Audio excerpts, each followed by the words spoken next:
Russia and Iran are engaged in a long but managed war of attrition against the West. Now, I have been a keen follower of this war for some time, and I've listened quite enthusiastically to the speeches of Colonel Douglas Macgregor, Scott Ritter, Colonel Daniel Davis, Colonel Lawrence Wilkerson, and many others. Many of them say unequivocally that there is no chance for Ukraine to obtain any sort of military victory in this war against Russia. Some, particularly Macgregor and Scott Ritter, have even said that this war should be over by now. Why isn't it? And I add my caveat, I agree with them. I think if President Putin wanted it, this war could have been over this year. And I say this because when I make my videos, I do a lot of research for frontline reports, and I borrow from both Ukrainian and Russian sides. I have more access to Ukrainian sides. And when I read the reports, even though some of the analysis may be tainted with a bias, the reports on the gains and the losses are usually quite accurate. And one thing I noticed is that even they admit that most of these recent attacks in the Donbass from the Russian armed forces are comprised of small infantry groups. In other words, Russia is not advancing with whole divisions of units in one particular area. They use small infantry groups that can sneak up to a tree line or forested area, and then they scoop out where the weak points are, and then they are backed by large quantities of artillery and aviation munitions. That means that the Russian casualties at this stage of the war, in this recent, let's say, summer offensive in the Donbass, are at its lowest point throughout the war.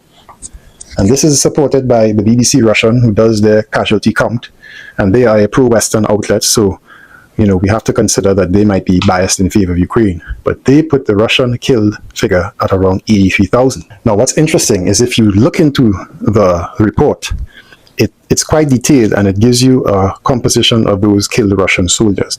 The most important point to note is that more than 50% of the soldiers killed in Ukraine who fight for the Russian armed forces were not part of the Russian army prior to 2022. Not only that, but a large portion of the killed comprised of newly recruited conscripts and prisoners. Now, most of the prisoners were used up in the Battle of Bakhmut, which was the first, I would say, major battle of this war, and one of the most high casualty engagements in this war. And what does that tell you? It tells you that Russia used, let us say, its lowest quality troops, convicts recruited from the prisons by Yevgeny Prigozhin, given perhaps a 3-month training course, and sent into Bakhmut to fight against Ukraine's best remaining soldiers, after most of them were destroyed in their wasteful 2022 fall counteroffensives of Kherson and Kharkiv. Next thing to note, Russia still uses a lot of Soviet-era tanks and weaponry. When you add this together, it tells you that Russia is preserving its best army and best equipment and fighting this special military operation with its, let's say, more expendable troops and equipment. This, my friends, is textbook attrition war. Ukraine, on the other hand, has burnt out their best soldiers, their best NATO equipment, and the last batch of which they sent to Kursk, one of the most illogical misadventures in military history, in my opinion. Think of these statistics. Before the special military operation, the Russian army comprised about 950,000 active troops with another 2 million reservists. Russia entered Ukraine in 2022 with about 190,000 troops.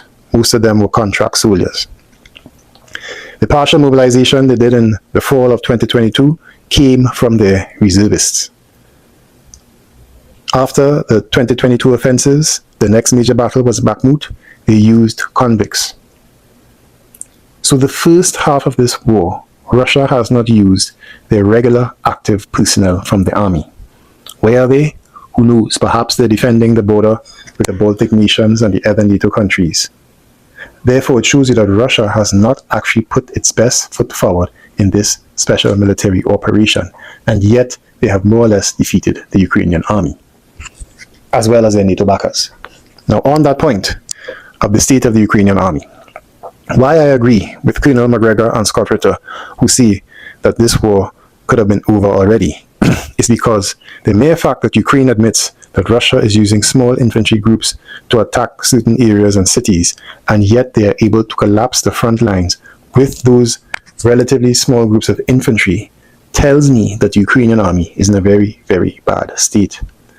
The latest example is what occurred recently in Pokrovsk. If you listen to the report from the Ukrainian journalist and whistleblower Yuri Butusov, and I made a video about that in detail, he said there was a fortified line that was well built, well stocked, and in the right position south of Pokrovsk between Novotoritsky and Shevchenko. Yet the Russians overwhelmed that line within days. Why? Because there were no Ukrainian troops there.